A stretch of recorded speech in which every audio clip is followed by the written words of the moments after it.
All right. Good morning. Good morning, Connor. I know you're Hey, probably at Linda, work. good morning. Pardon me? Sorry, I said good morning. Okay, all right, all right. I'm glad you're here. I didn't know that anyone would be joining me in person this morning because, I know a lot of people are planning on today's the KW and at the what do they call it? KW at the park Yeah, day. Yeah, so I know a lot of people were planning on going there. So thank you for being here with me. I'm not joining them today either. Being out on a it big, looks like it's gonna be a much nicer day than last year because I remember last year it was real hot the day they. I think everybody just suffered last year. And last year is the perfect reason why I don't choose to go to baseball games during the day. Sitting out on a big slab of concrete doesn't seem like a real enjoyable day for me. But Yeah, anyway, all right. So how are things in your world? they're good, just busy. Yeah, Busy yeah. as usual. So Okay. All right. All right. Well, so today is listing agreements, buyer agency agreements. And I hit on a few of those things on Monday this last week. And I know we're kind of in a weird little spot here too. You all I know have been dealing with it in another launch of trainings, but we're not able to broadcast live to Facebook Live right now, even though there is a workaround. I looked at the instructions last night and it seemed too complicated for me to try to do today. So we're just on Zoom today, but this is being recorded. So some of you may be watching this at a later time. And so that's the way we're dealing with things right now. We're trying to find some better ways of doing things.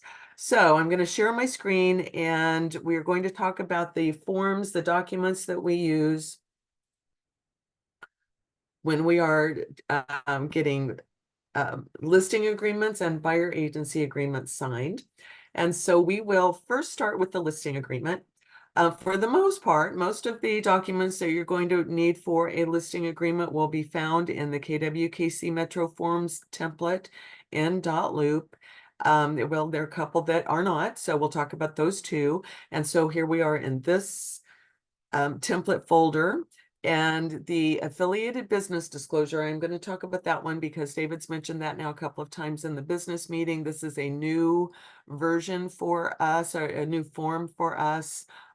We've always had a similar type form, but this one, and make sure that in your templates folders, and I think they're all updated now, but make sure that the two things that prove that you're using the most recent document is that when it includes Loans and KC LLC and Agency Insurance LLC, that indicates to you that you're using the most recent document. That's what we want you using. But this is the document that is required that parties to an agreement, our listing agreements and buyer agency agreements, are aware that number one, we are a franchise, and number two, that's in our agreement. We'll talk about here pretty soon. But then we also, as a brokerage, have a partnership with certain companies. Right now, we at Kansas City Metro is our brokerage, and so we have some brokerage fees that are included on both the listing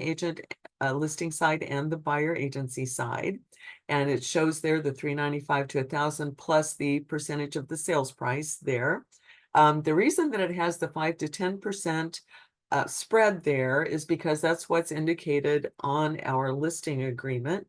And again, just to something that I don't usually talk about because I never think about it here, but it's become a talking point for all of us as we move forward. It always has been, but as we move forward, something that I need to make clear to all of the new agents, and every agent needs to make clear to their clients, customers kind of going out at the window now, but to their clients, is that commission fees have always been negotiable. I hope that when you all were taking your pre-license, pre-exam class, that your instructor, whoever they were, made a big deal about that. They are always negotiable between the two parties, between the client and the principal. I'm sorry, the client and the agent. client and principal are interchangeable terms, between the client and the agent. And so therefore between the brokerage and the seller, or the brokerage and the buyer in our case. And the thing about Keller Williams, and specifically about KW and KC Metro, is that you are given a lot of leeway in what you charge. There's a broker preference and there's a broker office policy, but the real policy is that you have some leeway in there, that you can negotiate that as well. You know, brokerage would love if you could get 10%, right? But you know, we suggest 6 to 7 because that's what pays for, you know, that what the world maybe doesn't understand, but what you all understand is that we have costs involved in doing business. All of those things that we do for our clients have an underlying cost for us. And so we want you to be able to cover your costs of doing business and then make you know, a living income. So yeah, we would love for everybody to charge 10%, but 6 to 7 is kind of that. What we have found is, you know, kind of that area where that's it, and I'm talking about on the listing side here because that's where we're starting. That's enough for us to share with the co-oping broker, right? And we'll talk about that as we get to that commission split part of our agreement. And then for you to pay your fees that are possibly, probably at this point in your career due to the brokerage, and then also some left over for you. So the 6 to 7%. But if you are listing, you know, your favorite uncle's property or your best friend's property, you may not want to charge them that full 6 to 7% that we would suggest to you. Perfectly okay, and you have that leeway at the brokerage that you're in right here in KW and KC Metro. So that's why that that $395 to $1,000, and they give that spread there because, you know, the $495 is what the office does charge you. But once again, you can not charge that to anyone if you choose. You can charge more than that to cover those specific expenses that you might have. Excuse me. Allergies are hitting me pretty hard this week, so you just start remembering to take my pills for that. So that's why we have the spreads there, the $395 to $1,000 to cover that administrative fee, whatever you want to call it, as you're talking to your clients and customers. Oh, Marianne is joining us here too, so admit her here. And then the 5 to 10% for what the brokerage fee would be, then as a brokerage commission fee would be. Then the key partners referrals, that's a subdivision of KW in KC Metro. Those are agents that are licensed in either one state or the other. They have to be licensed in one state or the other, and to be in referral, you only have to have one active license, but then have the referral ability to, and there are a lot of agents that make a pretty good income from just doing referrals, but that is an affiliated business with us. Good morning, Marianne. Good morning. So we're starting out today is the listing agreement and buyer agency agreements. And so I'm starting with the forms that are in KW Metro. I'm going into them a little more in depth this morning than I did on Monday. The required forms, the forms that are required either by state license law or by compliance. And we'll talk a little bit about compliance. I think I'll have time this morning about that. Things that compliance will ding you on if they're not in your folder. So first one, because it showed up first in the folder, is the affiliated business arrangement disclosure here. So the referral Key Partners Referral LLC is a subdivision of our brokerage, so that's why it's listed on here. There's really no reason for you to be talking to, I mean, unless they ask, for you to be explaining that to your clients, anyone that you're getting the agency agreement with, but it does have to be disclosed. And the Agency Insurance LLC, over the last few weeks in our business meetings, Daniel was introduced. And so this is a partnership that we have. I want to make it real clear here in this class. I hope I do all the time, and I hope all of your coaches do. Even though we do have these arrangements with an insurance company, a title company, and the loan company. I kind of skipped around there, didn't I? Didn't mean to. I'll come back and get a little better about that. Those are arrangements that the brokerage has. You are under no obligation to use those service providers. They're there for a reason. They've been vetted, and a lot of agents, I'm going to talk about Platinum Title here because we've been partners with them for quite several years, quite a few years now.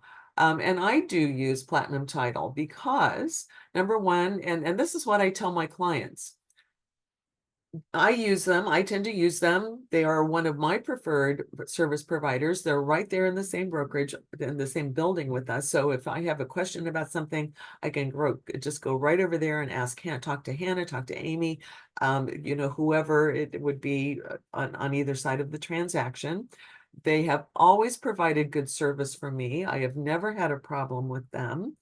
Or any problem that did come up, they handled professionally and well. However, even though I just said that you are under no obligation to use them, I want to also make clear that your client, even because I prefer to use Platinum Title, does not mean that my client needs to. They can use whoever they want to use.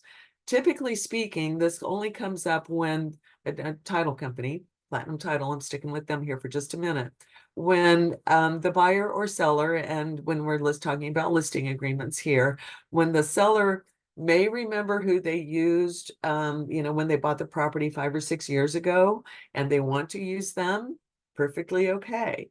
But usually when that comes up is when, and this happens occasionally, is when the seller knows someone that works at a title company, and they therefore want to patronize that company.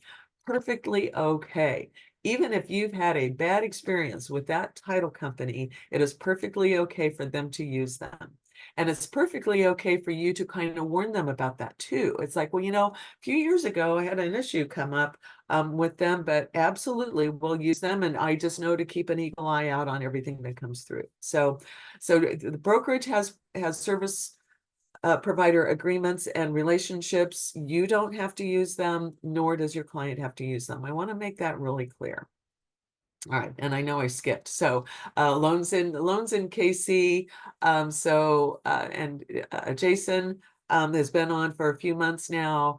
Apparently doing really very well. I haven't had the opportunity to use him, but he's a super nice guy. I will say that, and super knowledgeable. I've asked him lots and lots of questions. So loans in KC, we do have that arrangement. So that has to be disclosed to agency insurance. Daniel just came on a couple of weeks ago, and I've talked with him as well. Haven't had the opportunity to actually use him, but feel free to, as I've said, asking lots and lots of questions. These people want to develop a relationship with you. So, and also to make clear, title companies, insurance companies, inspectors, lending institutions, loan officers, all of those are those recommendations, and buyers and sellers will ask you, it is inevitable that buyers and sellers will ask you, well, who would you use? I think it's a really, really, really bad idea to just name one. I have a list for all of these. I have a list of at least 3, and in fact, all of my lists for lenders, insurance companies, and title companies, I have 5 on there. You never, ever, ever want to be in the position where you say, oh, but I've used Platinum Title and they're great, and I've never had any problem with them, and that's the only one that you mention, because inevitably something will happen. There will be, even as much as I like the people that work at Platinum Title, they're human. Mistakes are made.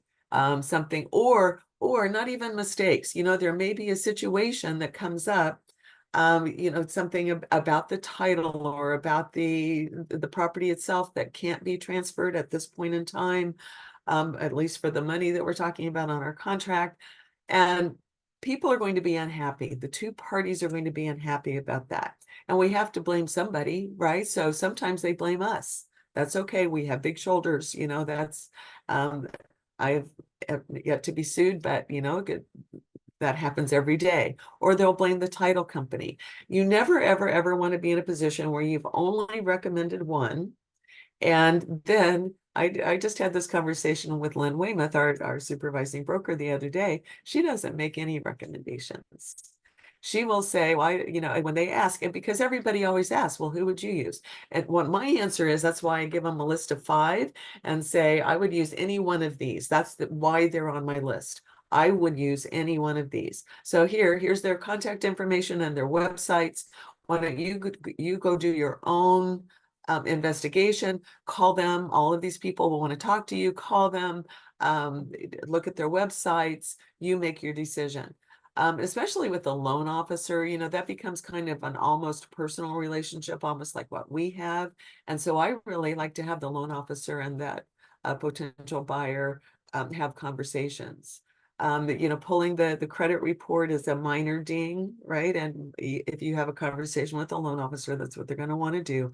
But it's a minor ding the first time, but then there's a window of time in which there is no further impact on the potential buyer's credit report. That's a good question to ask a loan officer when you're talking with them and how knowledgeable they are about all that kind of stuff. So, so this is our disclosure. We need to have our clients' signatures on these. This is an internal form only, right? So we have our buyers sign it if we're doing a buyer agency agreement, or we have, since I'm talking about listings, need to stick with that, Linda. So we have all sellers sign this. This is just the disclosure that we're making to our side of the transaction. We do not include this as part of a contract between a buyer and a seller, because this is our disclosure. The disclosures that we are required to make to all parties of a transaction are in the contract. So this is our disclosure to our side only. You will, as you're out there working and writing offers on properties representing buyers, you will be presented with the other side, the co-op agent's franchise or affiliated business disclosure for your client to sign, and that's okay. Again, that's just a disclosure. No one is required to use anyone's recommended service provider. So just kind of want to make that point. And as a listing agent, you'll probably have some buyer's agents that will present their affiliated business disclosure and franchise disclosure for your sellers to sign, and that's okay. So the Kansas brokerage and Missouri brokerage agency disclosures on a listing agreement, it's going to be obvious which one you need to put into the loop. If it's a Kansas property, you're going to put the Kansas form. If it's Missouri property, you're going to put the Missouri form. Neither state requires signatures on these, but we do have to, and as we get into the forms, into the agreements, we'll see that the agreements and the contract both say that this has been presented to all parties involved, whether they're represented or not. So we just need to make sure that it is presented to, and I'm talking about listings here, so it is presented to the seller. If you're doing everything through .loop, sharing it with them is good enough, because that will show in your history that was shared with them. We can't make anyone read it, even though our agreements and contracts say that it pretty much is required reading. We can't make anyone read it. So this is one of those things that as we are moving into this new world with agency and commission becoming a bigger part of, and I'm really hesitant to say that, a bigger part of what we do. And I'm hesitant to say that because it always should have been there. And I think you newer agents are much better about it than some of the older, more experienced agents. I think some of the more experienced agents kind of slide over this a little more. And I think, and my understanding is, working with the newer agents and working within my classroom, I think that newer agents have in your career done a better job maybe of having these conversations. So just keep that going, please, in the new world that we're moving into this summer. So that we don't require signatures. or really any acknowledgement if it's done through .loop, because your history will show that you shared it with them. I think it is certainly something to have conversations with about them. And again, just a 30-second conversation. This disclosure is a state required disclosure, but for you, seller, this is making the point that I'm representing you. That's the listing agreement that we'll be signing. I'm representing you. The brokerage is representing you. The other side of the transaction has the right to be represented as well. Right? There you go. I have a question on this. Of course. I mean, most of our transactions are obviously the paperwork's done through .loop, but let's just say you are meeting in person. How do we show or like prove that we gave it to them? You're a half a step ahead of me. I was just getting Okay. Marianne. Okay, Great sorry. question. Great question. Right. So through .loop, all you have to do is show that you shared it. You will inevitably have buyers and sellers. I'll stick with sellers. Sellers that either don't want to do things through .loop, don't have an email address, prefer not to do things electronically. There's a whole bunch of people out there that are that way. They don't want their information out on the cloud. Well, it's going to be on the cloud anyway, but that we make sure that they understand that, but we don't have to have their signatures. You will be in situations, and especially on these listing agreements, but probably not so much in a agency agreements, probably not so much in a listing agreement, but certainly in a buyer agency agreement. So now to actually answer Marianne's question, when you're dealing with signed paperwork and getting ink signatures, ink initials on things, best policy is to have 2 copies of that, of the agency disclosure, the brokerage disclosure, I'm sorry, and let's say it's a Kansas property. Give them one of them, right? Just the plain one. Have them initial then the one that you're going to keep. Or it may be because we're actually supposed to give copies of everything that they sign. So give them the plain one, right? Or the unsigned one. Nobody needs your signature on anything there. Even though you can sign the Kansas disclosure. David's name is already printed on there, and you can certainly sign it and give it to them. There's no requirement that you do, but you certainly can. So then have them initial it. They don't have to sign it.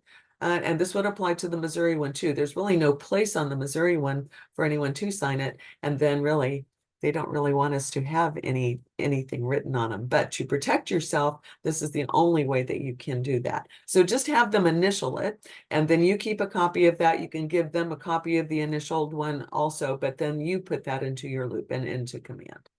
Thank you. Of course, because and thanks for asking that. And I do make that a point in my class when I'm talking about this in pre-license. That's going to be one of the very first questions that if you are ever taken in front of a judge for any reason, that's going to be one of the very first questions that the judge is going to ask, not you, did you present it? They're going to ask that person. And so were you made aware, because all judges in Kansas and Missouri know that know anything about real estate law, and they all do, know that this is a required form, and they're going to ask that person. And that person is going to say, and I'm not saying that they're doing this maliciously, that person is going to say, I don't remember getting anything like that. Because if you think about it, we have just, and before we ever get under contract with anybody, we've already, handed over 15 to 20 documents for them to sign, right? And had these short conversations. So you do have to protect yourself in that way. So thanks for asking that, Marianne. And I was getting there. So, all right. All right. So the Kansas brokerage disclosure or Missouri brokerage agency disclosure brochure, put the appropriate ones, because I'm talking about listings here, put the appropriate one in your file. And all of this needs to go not only in your loop, but also into command. Everything. I know that you all know more about command and loop and .loop than I do, because I am not a command expert by any stretch of the imagination. Then the next thing is the exclusive buyer agency agreement, which we'll get to in the second hour. So the KWKC Metro exclusive right to sell. So here we are. This contract is between, and we have our sellers here. Please identify your sellers here as they are identified on the tax records. When we talk about buyers, it's a little bit different, but we want everything here the way that it is on the tax records. On the deed is really what we're looking for, but most of the time we don't have immediate access to the deed. So the tax records are, we hope, show what is on the current deed. So that includes middle initials if they use them, any suffixes, junior, senior, whatever. And of course, marital status, we do need that. I've kind of decided as I was headed into here, I'm going to try to address some questions that come up regularly or that have just come up for me in the last couple of weeks, to kind of, hit them as we're going through here. Even though, I know I go through this real fast. We all go through this really fast. Please, please, please don't hesitate to reach out with any questions about filling out any of these forms. But so one of the things that has come up here, and this didn't come to me, again, this came to Lynn from an experienced agent that should have known better. So let's say that Sam Seller bought this property himself 7 years ago all by himself, and is now, and he was single at the time, a single person, and is now married to Sally. Does Sally have to sign this exclusive right to sell? Yes, right? Kansas and Missouri both are community property states. And so the minute that Sam and Sally got married, Sally got ownership in this property. Whatever real estate that Sam owned, Sally now has ownership in. So even though Sally may not be showing on the tax records because the deed has probably never been changed, she does have ownership in it. So yes, all sellers of record and all sellers with interest in the property have to be named here and sign our exclusive right to sell. All right, and our internal form, and you're using the right form, should have pointed that out, because it will have our logo on the top left-hand corner, the KW in Kansas City Metro here. And so that's already pre-printed here for you. On line 4, the property address, and here we're looking for the street address, house number, street name, city, state, and zip code. Line number 5, the legal description, line numbers 5 and 6. Again, get this from the tax records. If it's long and lengthy, too much to put legibly in here, because cut and paste is really very easy from MLS, either the MLS tax records or Realist itself when you go through that tab. But if it's a lengthy legal description, and to cut and paste in here would make the print too small, because you can here in .loop, I hope you all know that you can adjust the font sizes in here. Put a legal description addendum in here, because we do want the legal description legible on this. Super important on the contract also, but we also want it legible here. But cut and paste is just fine from the tax records. The term exclusive for a period beginning, and then this whole sentence here, beginning, and there you can put any date in here, but then we have our default back behind that. I've got to move your little faces over here, or date of last signature, whichever is later. So we can put today's date on it. And if your seller doesn't sign it until, what is today, Wednesday? If your seller doesn't sign it until Friday, your agreement doesn't start until Friday. That becomes pretty important when we get down to the next few paragraphs here. You can put a future date on here. You can say, well, we're not going to start the listing until June 3rd. And even if your seller you and your seller sign that today, the listing agreement doesn't start until June 3rd. That means that you can't be doing any agency agreements until June 3rd. Okay. So that's why we have the following paragraph in here, so that we'll get to here. So exclusive for a period beginning, and it starts whatever time that last signature is, or whatever date, starting at 12:01 a.m., whatever date is put on here. Ending at, both Kansas and Missouri require an expiration date. We can't have an open-ended agreement. So we have to have an expiration date on here. No one, and I mean no one, cares how long those agreements are for. It can be for 2 days, it can be for 2 years. That is a negotiation between you and the seller. If it is a special property that, number one, you might be putting a little more money into advertising, might take you a little longer to sell because you might have a smaller market, such as, some of the best examples of that are, like maybe log homes, outlying properties, on large pieces of property. Oh, who else is in here? Lisa Thompson. What's Lisa doing in here? So we'll give her a minute to sign on. Where was I? On special properties, golf course properties, those kinds of properties that not every, properties with pools, or, with special amenities to them. Those might take you longer than a typical, and as I think we're kind of getting into it. Yeah, she popped out. I thought maybe she was here at the wrong time or the wrong place. So those might take you longer. You might want to, but it's a negotiation to ask the seller, well, how about we list for a year or 2 years or whatever. So whatever the seller's comfortable with and whatever you're comfortable with. I want to make clear that you don't have to take every listing. You certainly don't have to work with every buyer. So, all right. Then we have our list price on line 13.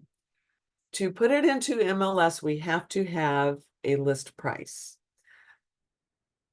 I'd like to point out here that we can put a price in here. If you want to take a listing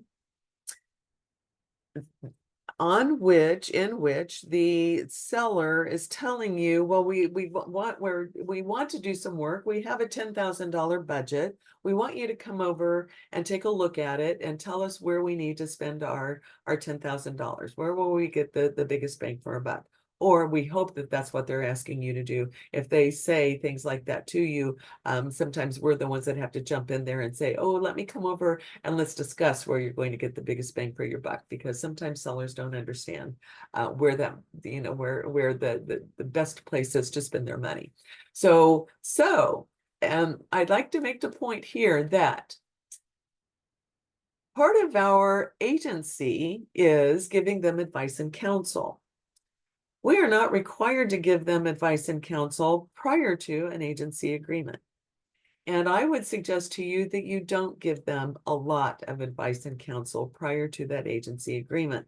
Believe it or not, y'all, there are people out there that will call you and ask you for your opinion on price, ask you for your opinion on condition, how they should spend their $10,000. They'll get all of that information from you, and then they will list with either another brokerage, and because they're using your information as leverage against another brokerage, or they will go for sale by owner.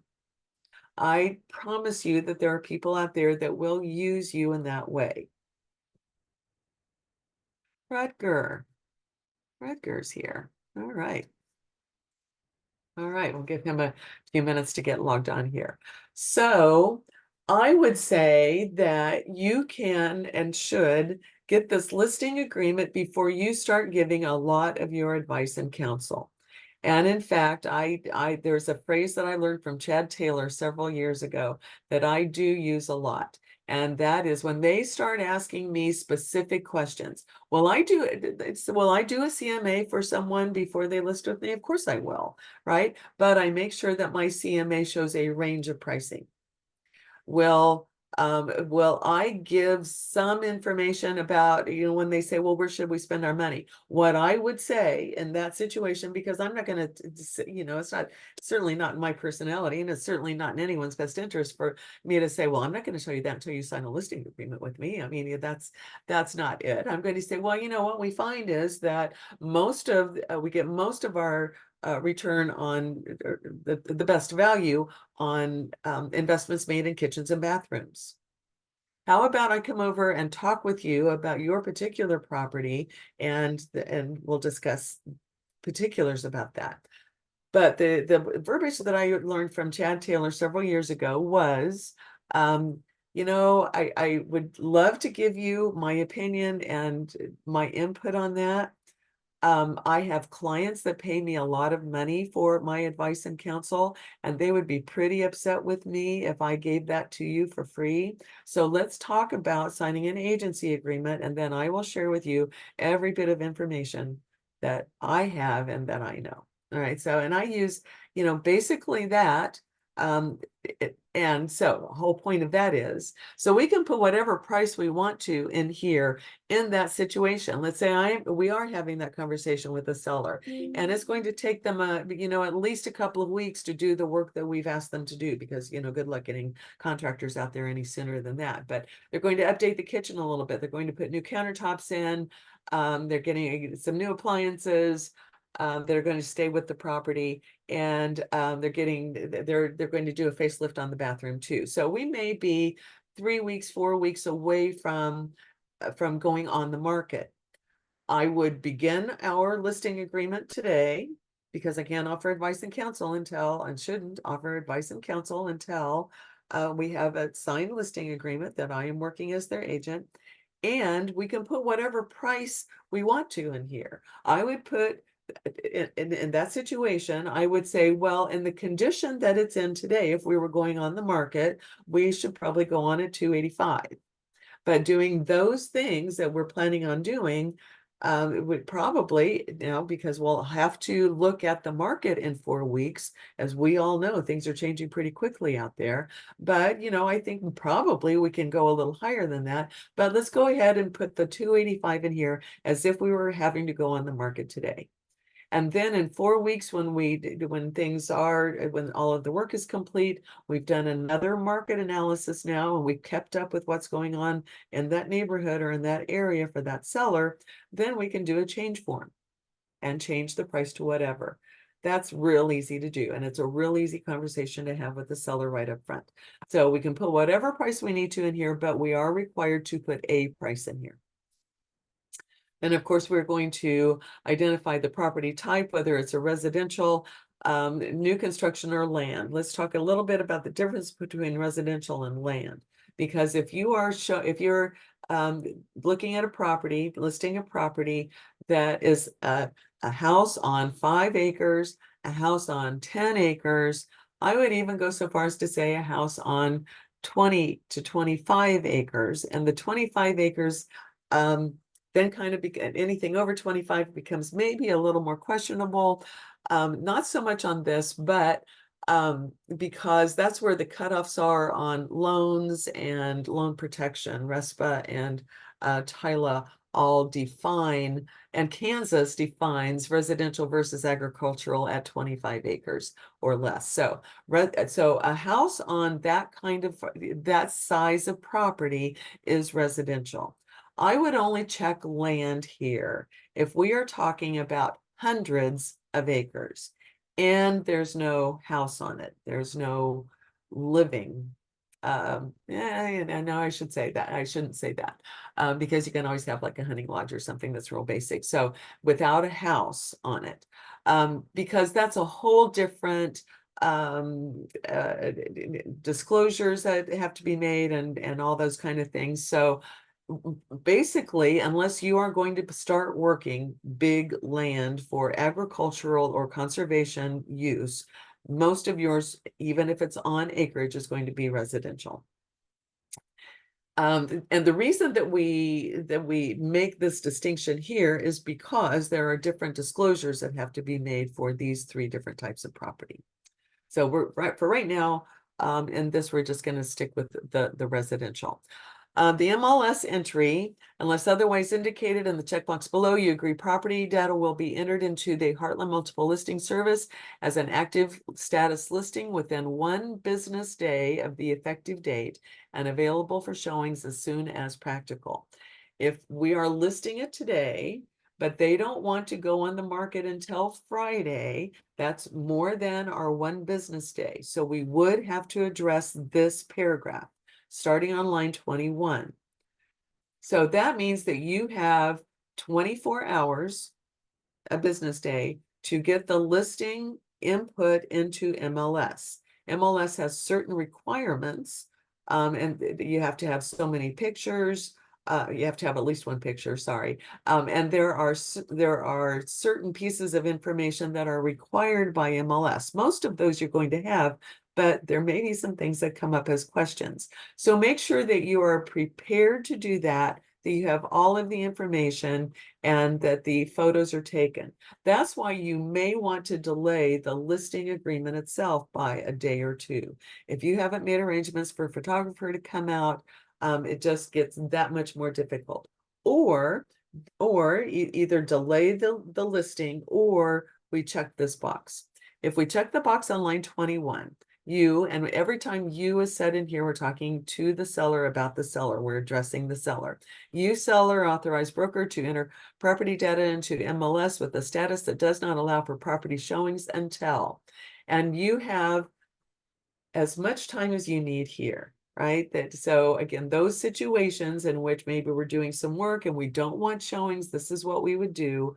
We have our listing, it's active, but we don't want it to go into MLS active until the end of June. I've seen this date in here because this is where we use the coming soon or the pre-MLS and MLS. We go ahead and take the listing. We put our date in here where whenever we think the seller is going to be ready to go on the market, can be as far in the future as you want. That was the point I was beginning to make. I've seen pre-MLSs coming soon as 2 or 3 months out. I don't know that MLS has a requirement on that, and you don't have to put it into MLS. We can put it into MLS pre-MLS because it kind of starts some excitement, and other agents might start calling you. You can put a sign in the yard because that allows us to do that. Our agreement allows us to do that here. So there are certain reasons for you to go into pre-MLS, but you certainly don't have to. This is just talking about going on as active status, allowing for showings here. The disclaimer back here is if we allow any showings prior to that date that we've put in here, because we have to let MLS know this, then we have to open it up for all showings as to go into active status. There's a whole little thing about that. Make sure you're talking with your coach if and when that situation comes up. I also suggest here that you put this date in here further into the future than you think you need, because it is so much easier to move that date up. You can always go into MLS earlier than this date. It's more paperwork if we're going to extend that. So I would put a date in the future far beyond what you think you're going to need. Authorization to disclose. And again, when it's when you're taking a listing, these are conversations to have with the seller right up front. We are required to make some disclosures. We have to disclose all material facts that we know about the property. Know or should have known in Missouri, but so I applied this should have known to Kansas as well. So any material fact about the property, whether or not the seller discloses it, we have to disclose. But what they're asking here is these are things that we do not disclose, are not under any obligation to disclose, and in fact may be a part of our confidentiality agreement with our buyer, that we don't disclose them. But it might be I said buyer, just heard that I said buyer, with our seller, but it may be in the seller's best interest for us to disclose some of that information. And that's what these 2 paragraphs here are. We'll talk about the third one separately. Motivating factor for the sale of the property. Most of the time it would be a confidentiality as to why the seller is moving. However, if they're upsizing, if they're downsizing, if they're leaving the area, I think it's in the seller's best interest to disclose that to any potential buyers. The things that we would not want to disclose that would put the seller at a disadvantage would be anything that's a distress situation or putting them under duress. If it's a divorce situation and it's maybe, a court-ordered sale, if they are pre-foreclosure, if they're not able, if they're in a position of not being able to make future house payments. Anything that puts them at a disadvantage in negotiation, we do not want to disclose.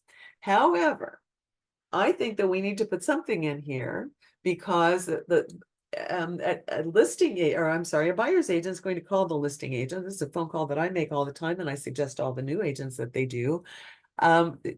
Number one, when you're getting ready to write an offer, you think your buyer's thinking about writing an offer, you call and ask if there's any other activity going on the property, which is the paragraph B that we'll deal with here. But then I always just throw in the question too, well, why are they selling? As a person asking, as an agent asking a question, we can ask whatever we want to ask, right? But that other side may be under confidentiality constraints and maybe can't or shouldn't answer your question. But you'd be surprised, some agents that get real chatty, and it doesn't matter to me whether or not they have the seller's authorization to give that information. Doesn't matter to me at all. But I will ask whatever I want to ask, and that's always one of the questions. So if, as the listing agent, you are asked that question, why are the sellers moving? I think that it puts your seller at an unnecessary disadvantage if you say, oh, well, I'm not authorized to tell you that. Well, if I hear that, that means to me that, oh, it is a distress situation. They have to sell. So we'll come in with a lower offer. So I think, and this is what I tell my sellers, this is the conversation I have with my sellers about this paragraph. I don't want to check the box on line 31. I want to check the box on line 32. And we can put in whatever we want to put in there as long as it's truthful. So on line 33, this is the motivating factor that I would suggest to my seller, that they allow me to tell all buyer's agents while they're leaving the area. Because unless they are moving right across the street or right next door, and that does happen, but unless they're doing that, that is a very truthful statement, right? They're leaving the area. Don't have to say they're leaving town or they're leaving the city, but they're leaving the area. So that's the conversation that I have with my sellers, is that I think it puts you in a better light if I can say something here. Then we get to paragraph B, the disclosure of other offers. And the seller has three options here. Seller doesn't authorize us to discuss any other offers, the existence of any other offers. Line 37, the seller authorizes broker to disclose to a buyer's agent if we have other offers. Or line number 38, seller authorizes broker to disclose existence and terms of other offers. So, and this is all to the seller's comfort level. Your advice and counsel to them would be, once again, I think that it's a situation by situation decision to be made.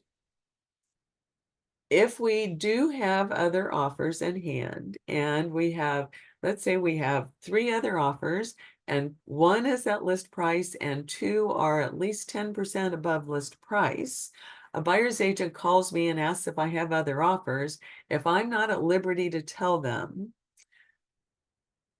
or I'm not authorized to tell them, and their buyer is going to be making an under list price offer, a lot of time has just been wasted on the buyer's part, on that agent's part, and on the seller's part having to look at it, right? So there's that. There is also the possibility that we may scare off if we do disclose that we may scare off a buyer. Maybe we do have 2 offers, but they're both under list price, and this buyer, when the buyer's agent calls us, this buyer was going to offer full price on it, but we tell them we've already got 2 offers in hand. They may say, oh, well, I don't want to get into a competition, so I'm not going to bother writing my offer. So there are pluses and minuses to that. That's why this is a situation by situation decision to be made. Now, in the heat of the moment, you're not going to want to say to that buyer's agent, Well, hold on. I need to go talk to my seller and see if I have permission to tell you anything, right? So you did, let me call you back. You don't want that to happen. So the conversation that I have with my seller is, these are the three options that you have. How about we go ahead and check the box on line 38 so that if the situation comes up that I have already discussed with you, seller, that I don't have to call you and ask permission. So line number 38 gives me permission, me as the listing agent, to answer the questions that that buyer's agent, the selling agent, calls and asks me, but it doesn't require that I do give them information. So I am staying in contact with my seller throughout the process. So when we get those two lower offers in there, then I'll say to the seller, well, you know what, these are lower than asking price. So if another agent calls and asks me, I am not going to tell them that we have this, or that we have these. I will tell them that I am not authorized, right? So, all right. Because line number 38, again, authorizes me to do it if it comes up. But if we have so then the flip side of that, if we have those 5 offers in hand, and 3 of them are above asking price already, then when another agent calls me, I may want to tell them that, right? When they say, well, my buyer was getting ready to write up a full price offer. It's like, well, I've already got 3 in hand that beat that. Right? I don't have to give specifics, but those are the terms. All right. So buyer letter. Can I ask a really quick question? Of course. If we disclose to, like, if they say, yes, you can disclose, are we required, if we disclose to one buyer's agent, are we then required to share that same information with any buyer's agent that asks? That's a really good question. I'm going to say no, because, and the reason that I'm going to say no is because they may ask you have other offers, right? And that you determine what you're going to answer there. I would also then say, if that agent says, well, my buyer, as I said, my buyer was going to write a full price offer, then I would give them more information than I would give anyone that didn't give me more detail. If they ask the exact same question, then you should give the exact same answer. Okay. But if they're not giving you any details, you don't have to give them any details. Does that make sense? Yeah, it does. So if they ask the exact same question, give the exact same answer, but yes, depending. yes. And then do you recommend if somebody says, well, if we do have that we can give the terms, do you recommend, like, if I have an FHA offer and somebody's conventional, like, do you recommend disclosing the type of loan? No, I would say no, but Okay. that is one of those situations in which you, as the listing agent, are perfectly within your rights to ask what kind of loan that potential that buyer is offering. Yeah. And the reason I'm real hesitant about that is if they're oh boy, I mean, and I would say, because I think then I would say no.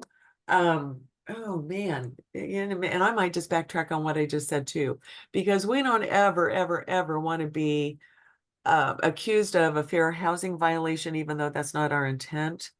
So FHA or VA, those may go on the bottom of a seller's list, and I cringe even to say that, and I hate that when that does happen.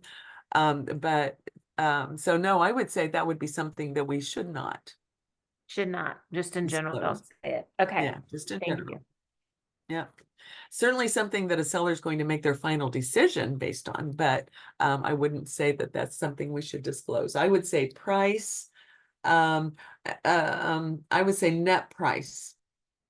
Okay. Because I wouldn't necessarily say that we should disclose that one buyer's asking for $7,000 in closing costs, but I would say what the seller would net would be something that can be disclosed.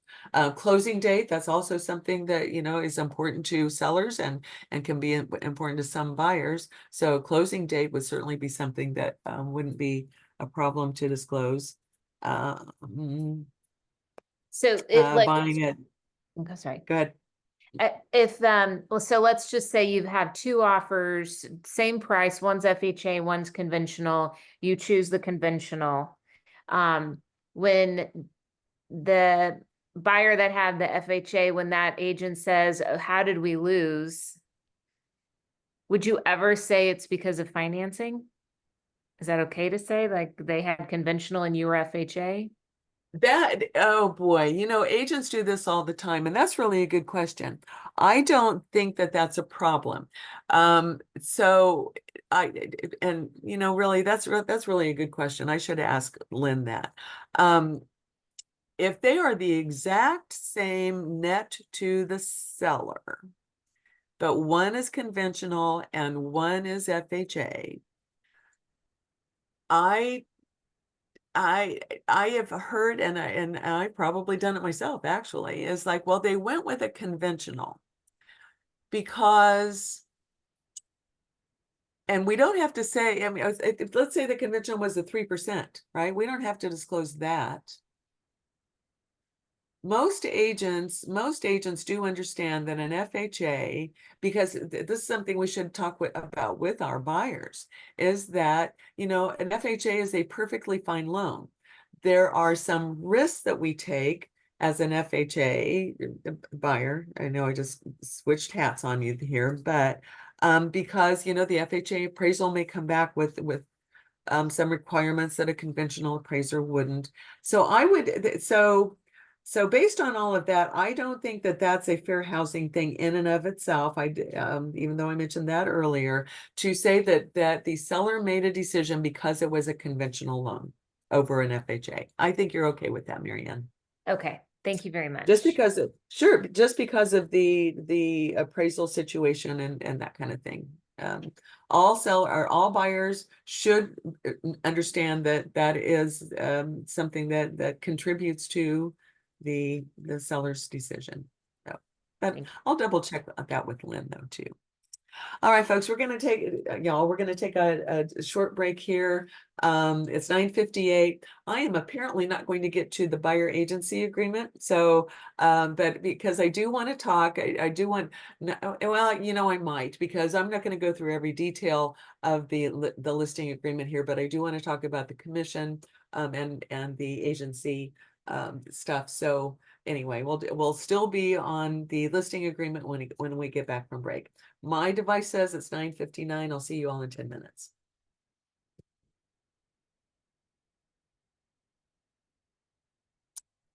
Hi, Rutger. I hadn't acknowledged you yet. I saw when you came on.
Okay, we're back.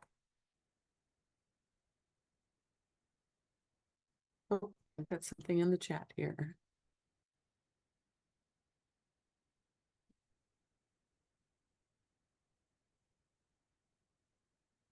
Okay, Riker, I'm on. Yeah, we had just taken a break.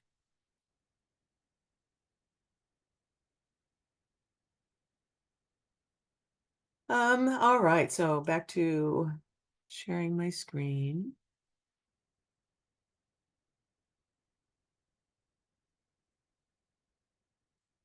Okay, the buyer letter. Just got a notice on something.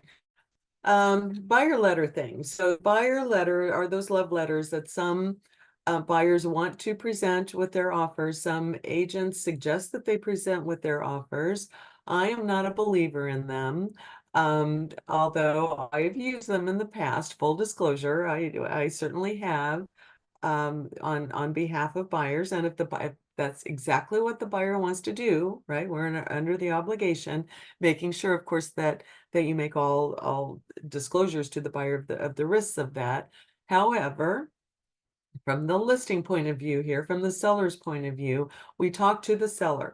My suggestion is to most sellers is that we don't look at those love letters that might come in with offers. And that's what this is saying, that whether I present them to the seller or not.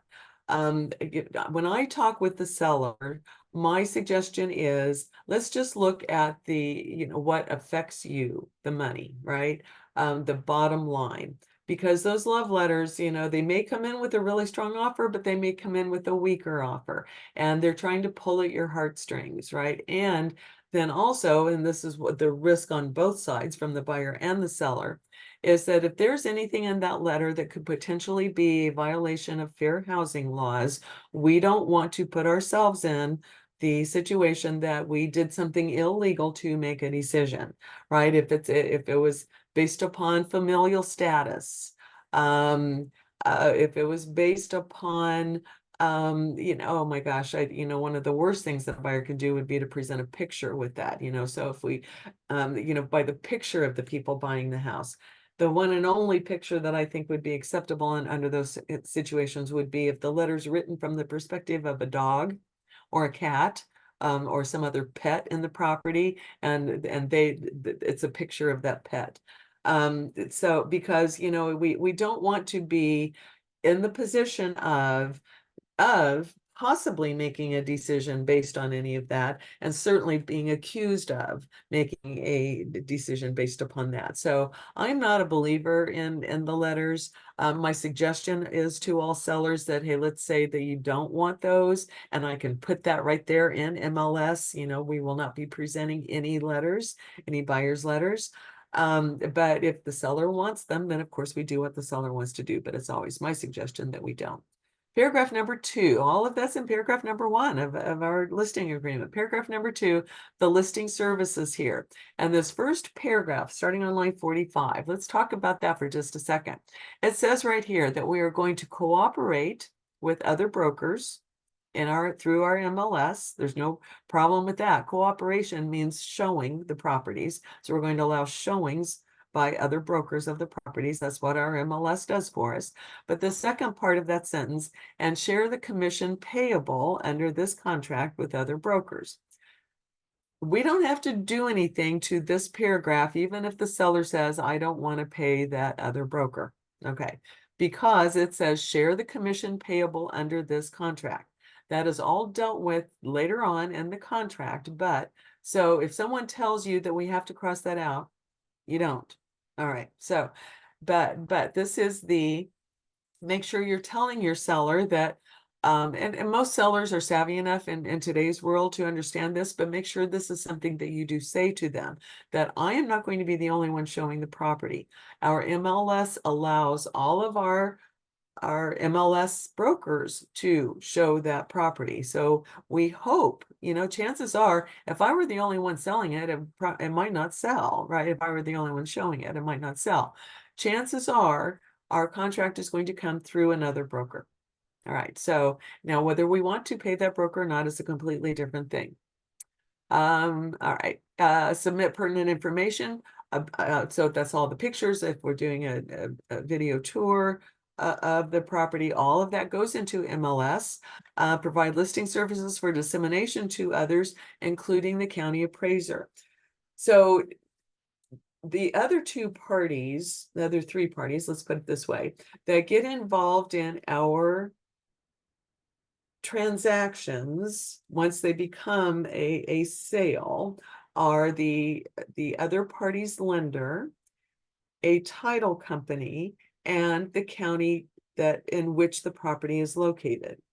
So you will, as a listing agent, you will occasionally get calls from the county appraiser or the county tax assessor, the appraiser more commonly than the tax assessor, to verify information about that property.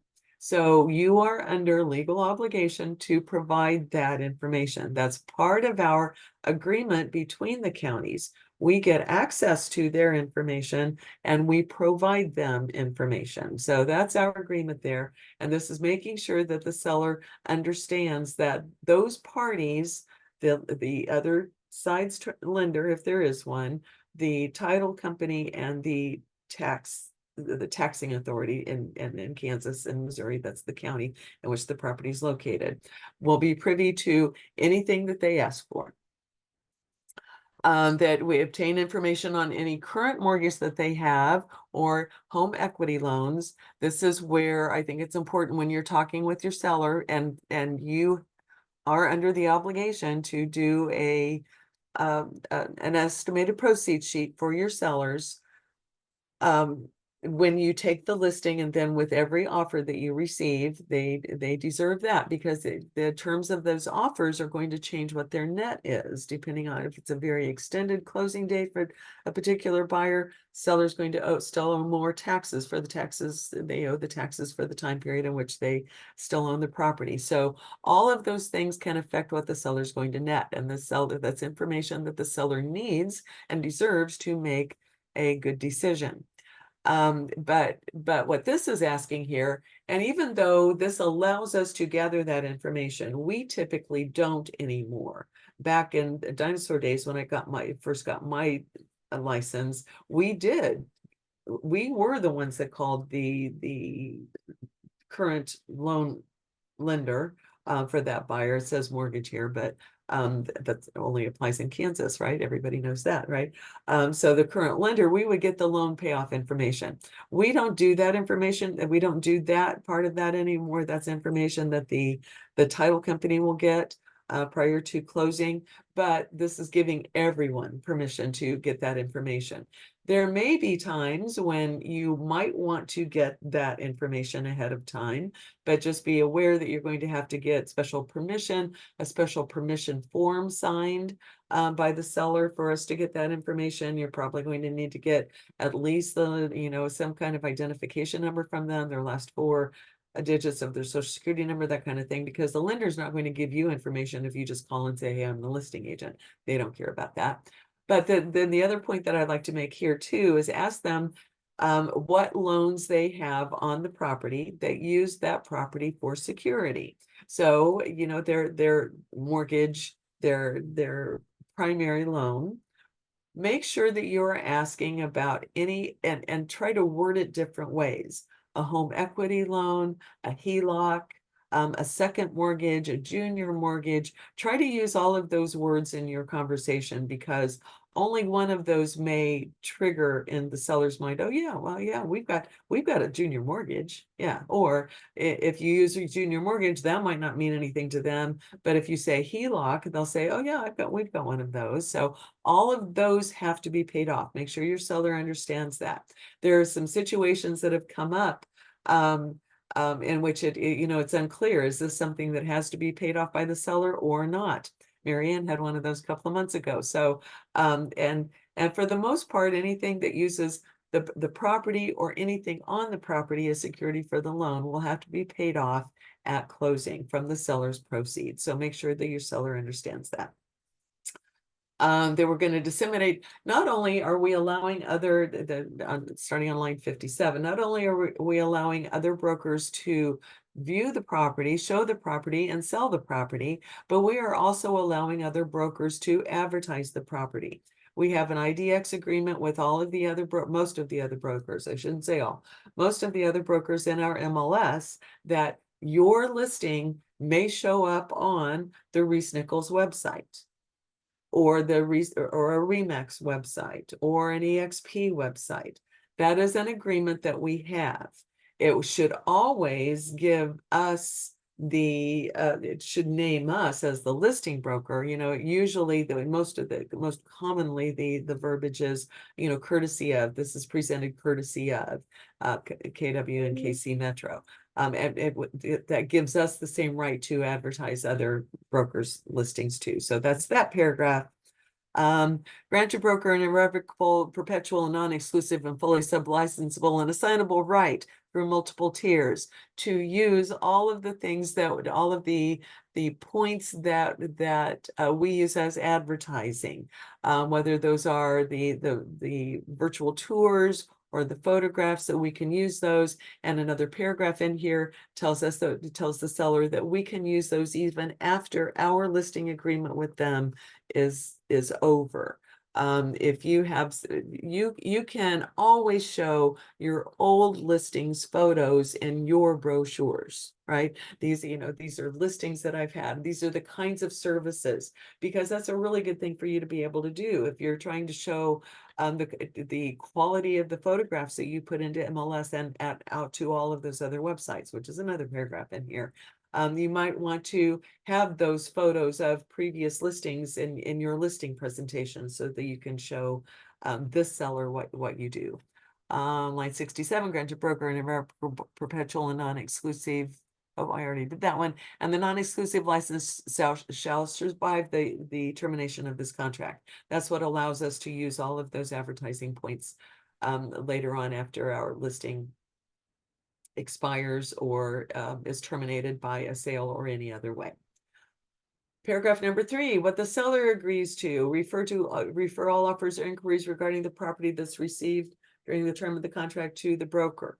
Always warn your sellers. If someone comes and knocks on the door, you don't have to let them in. I mean, don't ever let them in.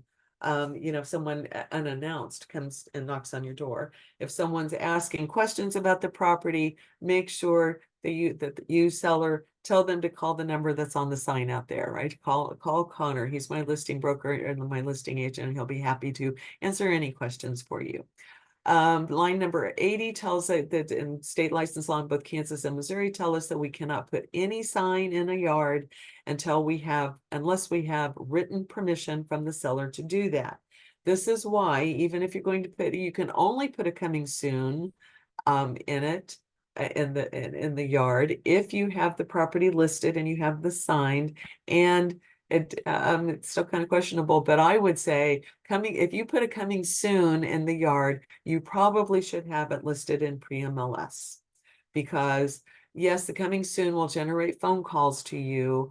But you know, that's kind of one of those agreements. That's part of the unstated, is if you've got a coming soon in there, it probably should be an MLS. There's not a rule that says you have to, but I think it's a better policy if you do. On line number 38, allow the broker or any of the broker's representatives, any other broker, reasonable access to the property. What is reasonable access? That depends. That depends on what the seller says is reasonable. If they don't want showings between the hours of 1 and 3, because that's when the baby is napping, that is reasonable. If the seller works from home and wants certain hours of the day blocked out to not allow showings, that is reasonable, right? So, and then I always tell my sellers, well, we try not to allow any showings, you know, whatever works for you. Now that we're coming into summer, it's a little bit different, but you know, during the school year with the school-age children living in the house, you know, anything prior to 8 o'clock is probably not reasonable. Well, you know, everybody's getting ready to get out of the house. You know, maybe, you know, you might want to be able to, and during the summer, allow for showing starting at 8:30, because there are some buyers out there that are limited to those hours. And certainly young children in the house, no showings after 7 or 7:30 at night, perfectly reasonable, right? We're trying to get them into bed, that kind of thing. So depends on the seller, what's reasonable. Next, on line 85, furnished broker with keys to the property, access to the property. So you always want to get a key to go in a lockbox. You do want to have a lockbox on the property. The e-key is the best and easiest thing to do, but certainly having a combo box is okay as well. I always then ask the seller for any other access to the property, because keys get locked inside the house sometimes, you know, that kind of thing. So I always ask the seller for if they would feel comfortable giving me and only me the garage code or a key to the back door. I'm not going to give that to anybody else. That's just for me to be able to access the property in case something is wrong and I don't have access to that key. Not only do keys get locked in the house, agents walk off with keys. Doesn't happen a whole lot, but you know, oh my gosh, I put the key in my pocket. You know, I usually leave the key in the door, and I know that there are agents that don't like for me to do that, but I leave the key in the door so that I don't typically have that problem. But other agents have different ways of dealing with that key to once they had access to the property. So I always ask for a secondary way to get in. I always, and kind of along with this, I always ask the seller if there are certain doors or windows that they keep locked all the time or unlocked all the time, right? Because if they use only, as a lot of sellers, you know, come in through the garage, so they don't want that door between the garage and the house locked ever. You know, not only will I ask them that and maybe put that into the listing agent or the showing comments, showing that's where I've lost my word, but showing instructions, that's it. Or I might even, you know, make a little sign to go on that door. Please don't ever lock this. I would not ever advertise an unlocked window, but if the seller says we always keep this, you know, unlocked for, you know, safety purposes or, you know, whatever, then I would make sure that never gets locked under my watch. So I always ask those kinds of questions too, or try to. Line number 89, allow the broker to accept an earnest deposit. I think it's an important conversation to have with sellers. What happens to the earnest deposit that comes in with an offer? Some sellers, I think that they get that money, and they never get that money unless it becomes an agreement at the cancellation of a contract between a buyer and a seller. Back in the old days, it was the broker that had a broker's escrow account, trust account to put that in. Our listing agreement here, because we don't do that, we always have a named title company to whom that the check is made out or the deposit is made to, and they are the ones that hold it. So I think that's an important thing to to have a conversation with any seller about, is that an earnest deposit, when we have an accepted offer that includes an earnest deposit, and most of them will, that will be held by the seller's title company, right? It can be held by the broker's title company, but if the seller is choosing someone other than Platinum, it probably should go to that seller title company if they've decided that they want to work with Stewart Title, which is perfectly acceptable for them to do that. If applicable, leave all utilities on.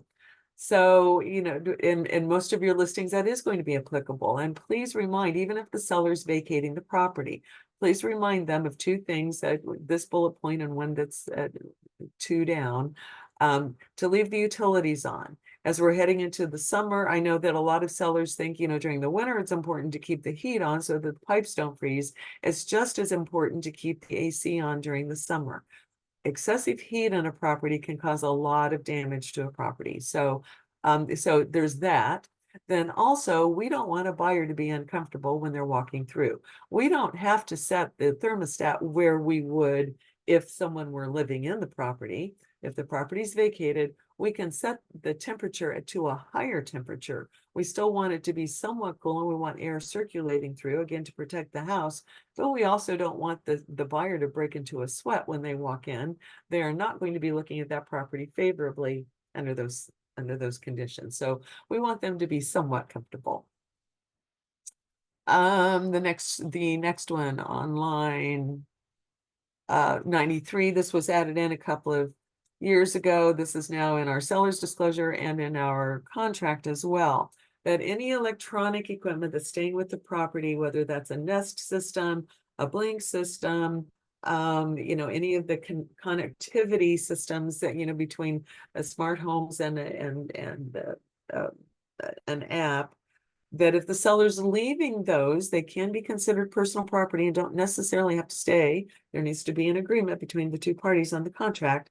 But anything that's remaining with the property that the seller is agreeing either to, number one, reset all of those to the factory settings, so that the new owner, the buyer, has access to those when they take ownership of the property, or that the seller will provide the current passcodes to those. So again, accessible to either us or to the new buyer. So, and I've seen that happen both ways. That's either reset or that we get them. The next bullet point, on line 95, if applicable, maintain adequate homeowners property insurance. This is very, very, very important, an important protection for the seller. That insurance is, and always, but if the seller has vacated the property, not only do they need to keep insurance, but they also probably need to tell their agent that they are vacating the property. Yes, it will probably cost them more in premium for this short period of time. However, if they've vacated the property and something happens and the seller tries to make a claim, whether it's something that happens on the property or to the property, and the seller tries to make a claim on that insurance and the insurance company finds out that it was vacant at the time, the insurance company may deny the claim, which can be a lot more expensive to the seller. Because yes, most policies will up the premium a little bit if the property is vacant, but that's a lot less expensive than the claim being denied. So, but property insurance should be maintained on the property. Can I ask, so you're saying that if they choose to vacate before they, like they move out and then they have it on the market, it's good for them to tell their insurance company that? Okay, thank you. It really is. Okay. Yes, it really is. Yeah, and that happens a lot, and I'm not sure that conversation's ever made, but if someone gets hurt on the property, this is another thing too. It's really important to maintain the property in a safe condition for the people walking through it. The comfort level with the temperature in the house is, something different. But here we are in May and heading into June, we're not worried about ice and snow on the front steps. But during the winter time, that is a concern. And so in a vacated property or in any property, actually, make sure that you're telling your seller that how important it is to keep the sidewalk and the front entry clear of ice and snow. You don't want someone falling and slipping and falling on ice, because that can lead to a lawsuit or at minimum a claim on insurance. If they have vacated the property, see if they have a service, if they are willing to hire a service to come to that.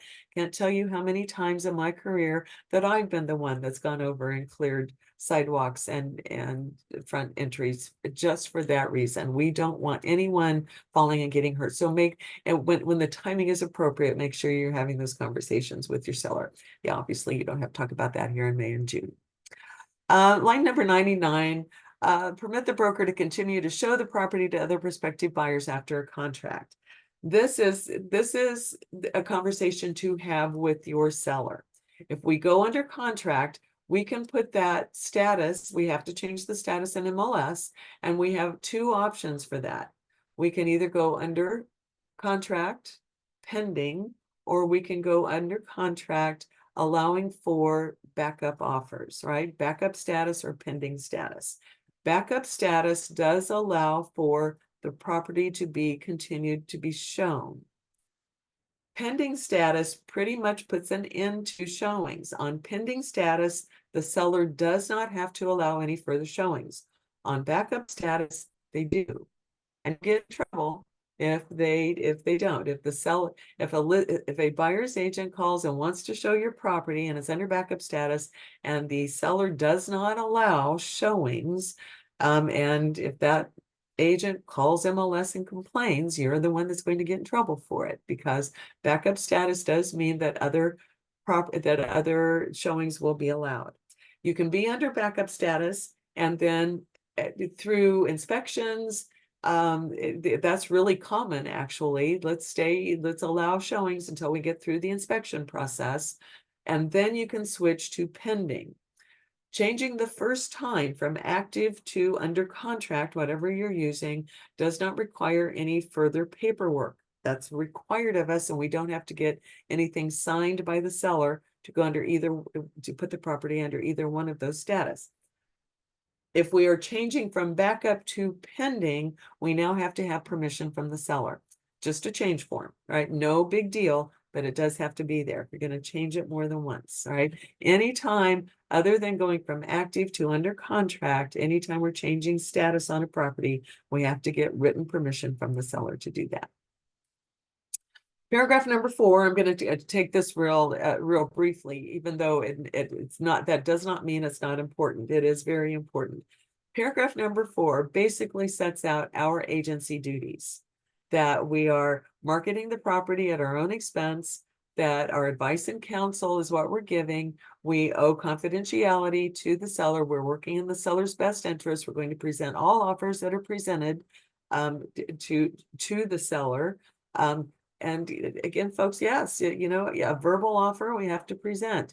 A ridiculously low offer, yes, we have to present those, right? You can laugh along with the seller while you're talking about it, but they have to be presented. That is in the top 3 always of both Kansas and Missouri. The top 3 within the top 3 complaints that KREC or MREC get about licensees is that offers were not presented, and then kind of hand in hand with that, that offers were not presented what the client felt was in a timely manner. So make sure that you are always presenting all offers. So paragraph number 4 is basically our duties. It also designates our limitations on, because there are limitations on our agency duties, specifically the disclosure, because we have to disclose any material fact to the public that we know about the property, whether or not the seller discloses it. So there are limitations on that, or there are qualifications on that, I should say. There are limitations on our confidentiality too, right? Again, if the seller says, well, we get a leak in the roof, but we have a leak over here, but it only happens when it's raining really, really hard and the wind's blowing from the north. Well, but I'm not going to put that on the seller's disclosure, and I don't want you to tell anybody. Well, that's a material fact that I do have to disclose. So there are limits on our confidentiality. Anything that is a material fact. Material fact is defined by anything that might change a buyer's mind about buying the property. All right. Paragraph number 5, seller's disclosure and condition of property addendum, and then also including in that on line 156, still within that same paragraph. But this is telling the seller their obligation to complete a seller's disclosure. I went into that in great detail on Monday because I know it really doesn't get hit on either one of these. So I wanted to make sure that I hit it on Monday. And that recording is available. I don't know how you access these Zoom recordings. That's a question for Kristen, because all of this goes into her Zoom account. But you can, I think maybe we are able to post those somewhere, but I'll double check on that before next week. But the seller's obligated to completely fill out a seller's disclosure. This is something to remind those sellers, you know, if you do have, you know, one of those estate situations and the kids say, well, we don't know anything about the property, I don't want to fill this out. Had that happen to us a year or so ago. It's like, well, you know, the listing agreement does say that you're going to the best of your ability. And again, point out to them that all of the questions are worded, are you aware of? And we do know that they know what utility companies they use and what property is staying with the property. So there's no reason for most of the time for there not to be a seller's disclosure filled out completely into the best of their to the best of their knowledge. On line 156, that's in the inclusion of the lead-based paint disclosure, which again, I went over with on Monday's session. And that is required on all residential property that was built before 1978. The rest of that paragraph, starting on line 158, you, seller, agree to thoroughly review the listing information prepared by the broker. Again, I think this is something that gets overlooked by some agents. Make sure that you get into your habits, that once you have input all information into MLS, that you send that MLS information to your seller, so that they can look it over and make sure that it is accurate, right? You've asked a lot of questions. You've gone through the property. I hope that you're one of those agents that measures the rooms and puts the room measurements and all of the room descriptions on there. There are a lot of agents that don't do that. And that's, one of those, what Linda calls lazy agents. But that at least, and we all make the disclosure, and MLS makes the disclosure for us, right there, that we've done the best. We've done the best that we can do. Don't order flooring based upon what I'd say the room measurements are, but at least it gives the buyer and the listing agent or the buyer's agent an idea of how large that primary bedroom is or how large that third bedroom is. So at least it gives them an idea. That might be something that encourages them to see the property, or they may decide based upon those bedroom sizes that they might not want to. So again, saves everybody a lot of time and energy there. So legal and professional advice, paragraph number 6 is, again, just a reminder to the seller that the only expertise that we have as the listing broker, the listing agent representing the listing broker, is the expertise of getting them through the process. Right? We are not tax people. We are not inspectors. We're certainly not lawyers. We don't have those hats. So anything that they ask us that pertain to any of that, it is our obligation to say, that's a great question for an attorney, or that's a great question for a tax person. Here are the names of some really good people that I've worked with in the past. All right, liabilities. You agree to indemnify the broker. This is our broker indemnification clause, that if something happens to the property or on the property during the time of our agreement, our listing agreement, that the broker is not to be held responsible for any of that. The indemnification clause is what that's called. Title insurance, paragraph number 8. This is telling the seller that, yes, we're going to be ordering title insurance as part of our contract. Our contract says that the seller is going to be paying for the title policy that will be covering the buyer. That's a little different here in Kansas City than it is in other parts of the country, even different parts of Kansas and Missouri. But here in Kansas City, it is customary for the seller to provide that title coverage. So when we go under contract, we will be ordering a title search and a title policy. So, and this is where you have the discussion who the seller wants to use. A lot of times they will just kind of look at you like, with that blank look in their eyes. I have no idea what you're talking about. So it could be who they've used before. It could be any one of the 5 that you recommend, but it's up to them. And so we name the title company where that's going to be. And then again, that's also where we are going to indicate an MLS that earnest deposit is going to be deposited. So that's on line 179. On line 180, we are once again showing all owners of the property to the best of our knowledge. So all of these sellers that we're dealing with, this might be when we say, even though we should have said it earlier, was there anyone else on title when you bought the property? Did either one of your parents sign on the title, not the loan, but on title? Is there anyone else? This is also where we clarify, and I didn't talk about this back on in the heading. If this is in a trust, this is where that information goes. It should go on the top of it too, but on line 180. If we're dealing with 2 individuals, but it's in a trust, we have to know the name of the trust. Good time for you to also tell them that we as the broker don't necessarily need a copy of that trust, but the title company will. or same thing if it's an LLC or any kind of company or corporation, right? We're dealing with individuals, but we don't necessarily need the paperwork, but the title company will. And they will need the evidence of who is authorized to sign on behalf of that trust or that company. So time to clarify that actually was way back in the heading, but this is the time to really narrow that down. It would be great if you can get a copy of the trust or a copy of the articles of incorporation or the LLC paperwork, but you don't necessarily need it, but it's certainly okay for you to have it.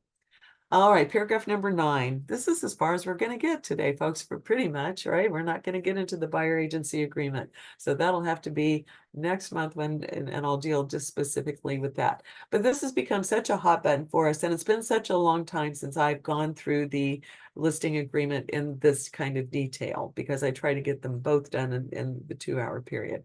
Compensation to broker. This has become a real thing for us. And so I know that David's talked about it a few times in business meeting, but it can't be overstated here. So compensation to broker. And so we are going to read through some of these lines. KW Kansas City Metro is the broker. The fee charged by the broker for services rendered with respect to any listing is solely a matter of negotiation between you and the broker and is not fixed, controlled, suggested, recommended, or maintained by any person or organization not a party to the contract. Folks, y'all, that has, because I'm trying to get away from saying folks. So y'all, that has always been here. Always been here. It's always been part of any listing agreement I have ever been associated with in the many brokerages that I've been associated with in my 40 years in the business. I hope that you all learned and remember from your pre-license pre-exam class. There is no such thing as a standard commission. In fact, it is illegal for a commission rate to be standardized. It would be a violation of the Sherman antitrust laws, which are federal laws. There has never been a standard commission, always been negotiable between the two parties. So then moving down to the first bullet point, broker commission shall be, and this is where we indicate what the agreement is between the two parties. Our internal agreement has that $4.95 in there. It has that pre-printed for you. When you have this in a loop, you can change that. On a listing, you know, there's nothing that says you have to charge the $4.95. You are going to be charged the $4.95 at closing. And I can tell you that I personally have never had a buyer or seller question that at all. I know that agents have had, right? So I'm not saying that it doesn't happen, but I'm saying most of the time it is not an issue for a buyer or seller to have that $4.95 in there. However, on a listing, because if you are taking on additional advertising or, you know, for listings, and I say my husband's, you know, my partner in all of this, we pay for the photography on every listing that we take. On certain listings, if we feel that it's necessary and would be beneficial, we offer paying for an hour or so of staging by a professional stager. You know, after you've been in the business for a while, you will get a staging eyes. And for the most part, I feel, you know, pretty comfortable in most properties that I go through, you know, saying what needs to be removed, and maybe we can rearrange this furniture a little bit to allow a little better flow through the property, and, you know, all those kinds of things. You will get those eyes too, I promise you. But in certain properties, there may be certain things that are above and beyond my, you know, my abilities, my limited abilities in that. So if you consistently pay, or on this listing are going to be paying for those things over and above, you can, there's nothing that says you can't charge more than the $4.95. And it's up to you whether you want to charge zero and, you know, put that as zero. So that is an editable field on our internal forms once you have it into a loop. I can't edit here because I'm in the templates. And then we have at that range that we talked about on our disclosure, our affiliated business disclosure, that range of 10% down to whatever you would want to charge. If it is your best friend and you are willing to do that for only 1% on our side, then but you're still going to pay the selling broker 3%, then you can take a 4% commission if that's what you choose to do.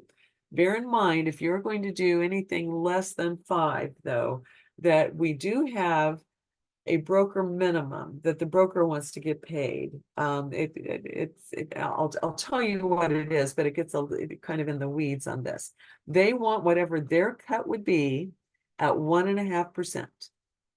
So you need to kind of figure that if you are going to try to charge 0% to someone that you don't want any, make sure that you are accommodating for the fact that the broker may. If you are still paying, if the broker is still retaining some of that, I should say it that way, to pay, if you haven't capped yet. Let me put it that way. If you haven't capped yet, your broker deserves and will take some commission, and there is a minimum for that. So make sure you're talking with Rochelle or Rebecca about that. All right. Commission shall be due and payable if broker or anyone else, right? So because we have agreed to let other brokers show and sell the property, produces or finds a purchaser. Oh, and this is a very important phrase here. Lines 190 and 191 include how we can prove that we have earned our commission. The words purchaser who is ready, willing, and able to purchase the property. Those are four very key words to commission payment. Ready, willing, and able buyer. Any buyer that writes an offer is ready and willing, right? The able buyer, though, is a buyer that has, number one, provided us a loan commitment letter from their lender if they're getting a loan, or if they're a cash buyer, has provided us proof of funds. That is the only time we have earned our commission is if we can prove that we have provided a ready, willing, and able buyer, either ourselves or another broker. All right.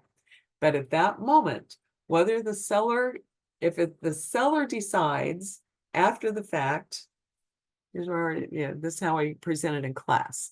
Let's say that we go under contract, our listing, we go under contract, cash buyer, and we have proof of funds.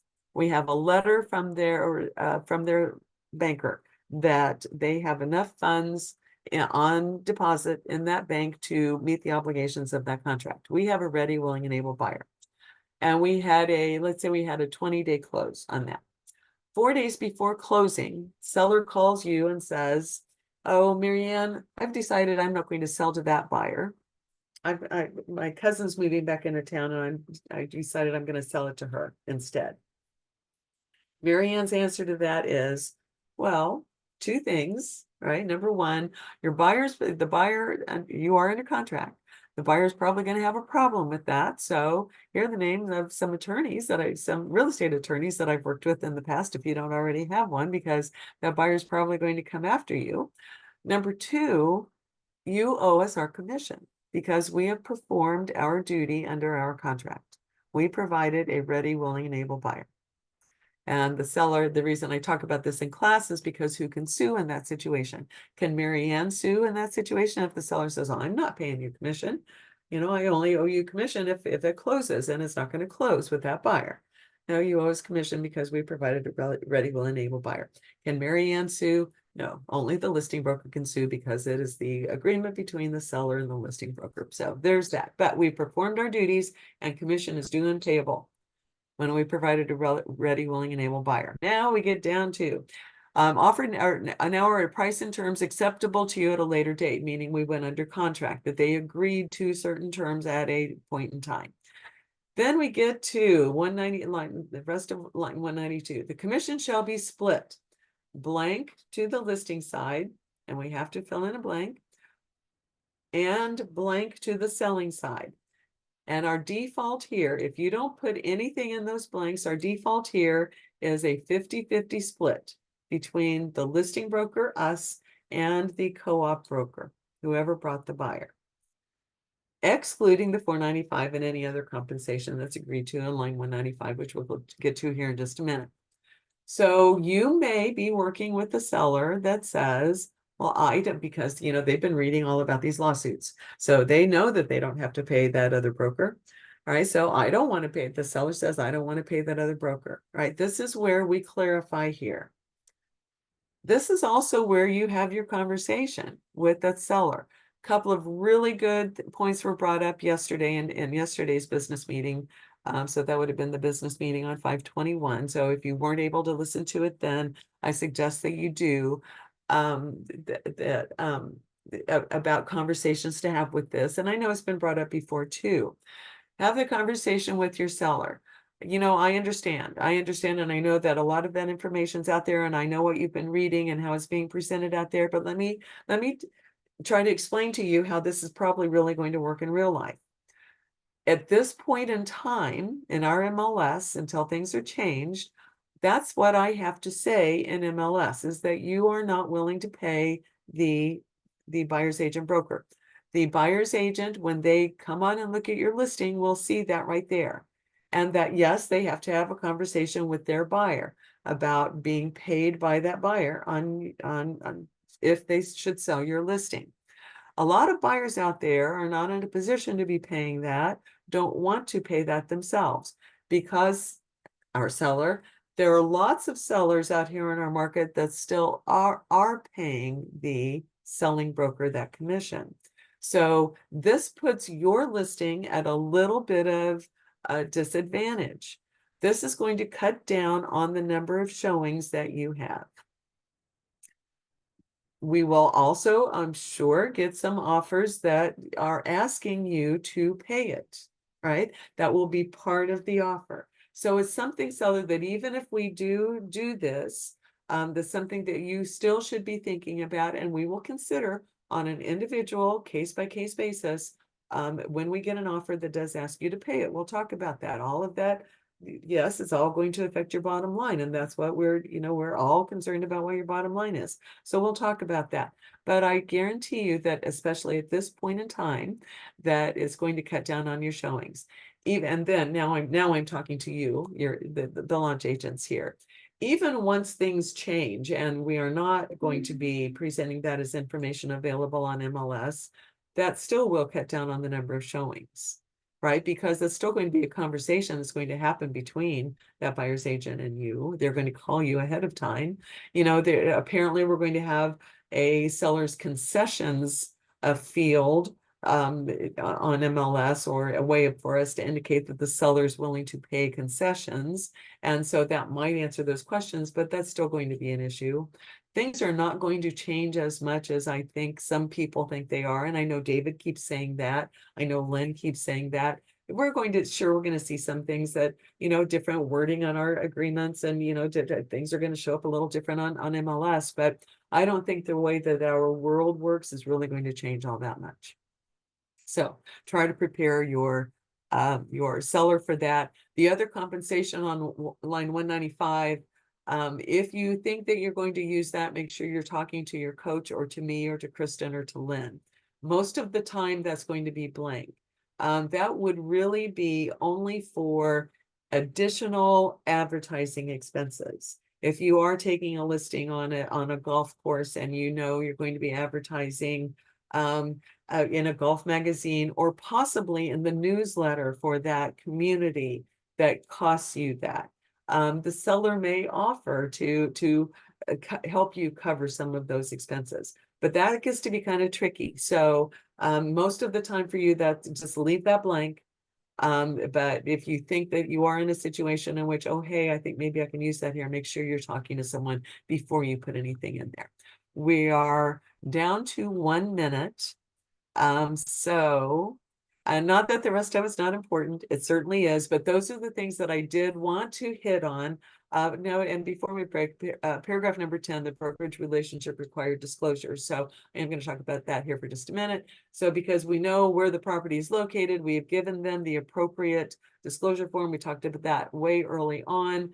It does say our third bullet point there, these forms of brochures are required reading, and you acknowledge having read the appropriate form or brochure. Make sure you're pointing that out to your seller. We can't force them to read it, but we can force them to listen to our 30-second explanation of it. And also you should say, you know, our agreement does say that that's required reading. So I really want you to look it over. And here is me talking to you all now. None of it makes it clear. It's all in legalese. And, you know, the whole purpose of that was so that it would make it clear to the public, and neither one of those forms are clear. So it's really, that makes it really important for you to let all parties know that the other side can and will be represented. It's a whole different conversation with buyers that we'll talk to next time. The rest of this paragraph talks about the types of agency that are the types of representation that our brokerage offers. That's why it's our customized internal form that we, because we don't practice dual agency.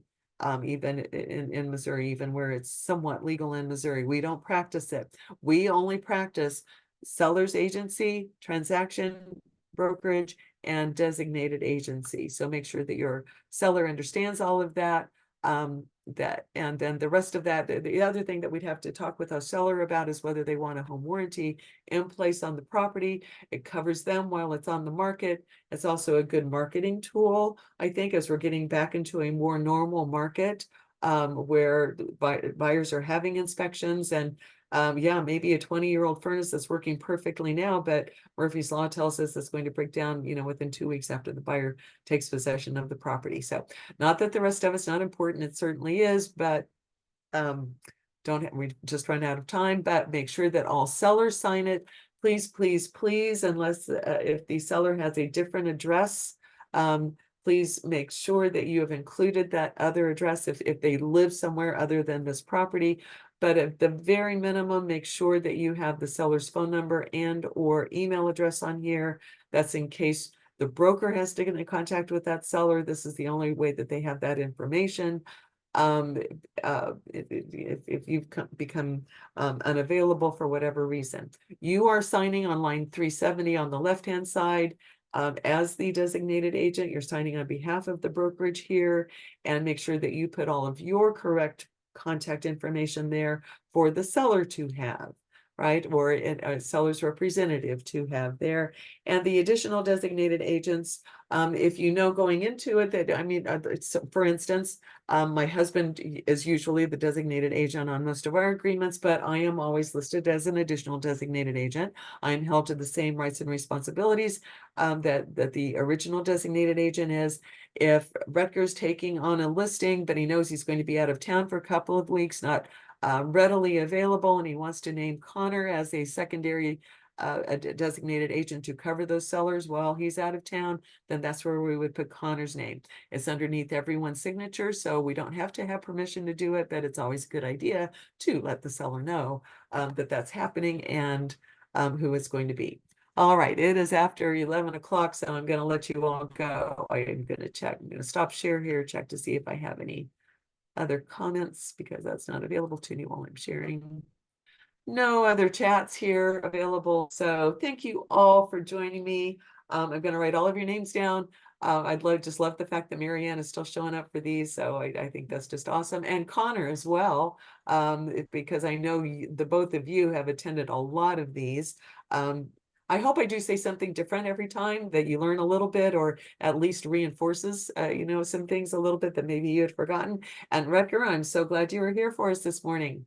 Next week, Monday and Wednesday are all about the contract. Monday is preparing to write a contract. Wednesday is actually going through the mechanics of writing the contract. And that's it. That's all I have for you all.